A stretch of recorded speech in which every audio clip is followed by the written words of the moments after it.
Hey, everybody, I'm Jane. Welcome to this episode focusing on becoming an autodidactic learner, which essentially means helping our students or helping ourselves shift to being self directed. Please note my Creative Commons here. Before we look at becoming an autodidactic learner, I wanted to briefly review the concept of a learner's mindset. Ultimately, we want our students to have a learner's mindset to enable them to become the best learners possible. How do we create a learner's mindset classroom? Well, we provide our students with choice, ownership, and voice. Now, the next stage is that we want our students to become autodidactic. And what does this mean? Well, essentially, it means that they know how to learn. They are self paced, they are self motivated, they can plan, they can work with limited direction, they are self directed, they are self driven, and they can even self assess. All of these skill sets help our students be independent, be independent learners, and this really strengthens their ability to not only learn in an online environment, in a classroom environment, but ultimately throughout life. Now, right now, I work in the tiny homes environment and I'm creating a tiny homes ownership academy with my clients. So, whether you're a tiny home owner or you are simply an adult learner, becoming autodidactic means that you can find solutions to problems that you come up against. You are able to find solutions to solve these problems. If you're a tiny homeowner, you're able to take good care of your home long term, and you could tackle challenges as they appear. You can be proactive in your needs and you can grow and become better and better in the skill sets that you are developing. So, when we look at autodidactic, we want to focus in on this concept of assessing learning. So, we can look at assessment of learning, assessment for learning, and ultimately assessment as learning. If you are an autodidactic learner, you are able to benefit from all these ways to focus on assessment.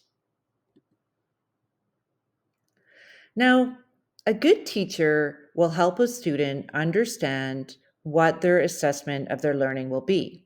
The assessment of learning is a teacher led focus on assessing whether a student has learned something and understand something. So, this is a summative experience and generally results in either grades or a pass or a fair or a fail experience in a classroom. As a teacher, we can help our students by providing them with clear rubrics at the beginning of the learning experience where they can start to see what we are going to assess in regards to their learning. The next stage of assessment is to have our students assess for learning. Now, this is a learner and teacher experience, and it is something that occurs throughout the learning experience, so it is formative. It is generally feedback focused, which means we are giving our students regular feedback on their learning. They are giving us regular feedback on our teaching. As well, there are lots of great ways for students to share their knowledge as a way to reinforce their learning experience. So, assessment for learning can also be focused on discussion boards, check ins at the start and end of class, and activities where students share in the learning process with their peers. Something as simple as sharing their learning can help them learn. Now, ultimately, we want to get our students to this stage of assessment as learning. And this stage is amazing because it moves our students into the realm of independence. In a world where many students require constant guidance, it is amazing to be able to get students into a space where they can practice self directed learning. And students can do this by asking questions, by giving their peers feedback on their work, and by doing self reflection and reflective activities, focusing on the learning experience. Being able to self reflect on their learning means that they can successfully determine whether they are learning something or they need to go back to ask for help or do more research. As I mentioned before, I'm currently working with a tiny home owner and developing a tiny home learning academy.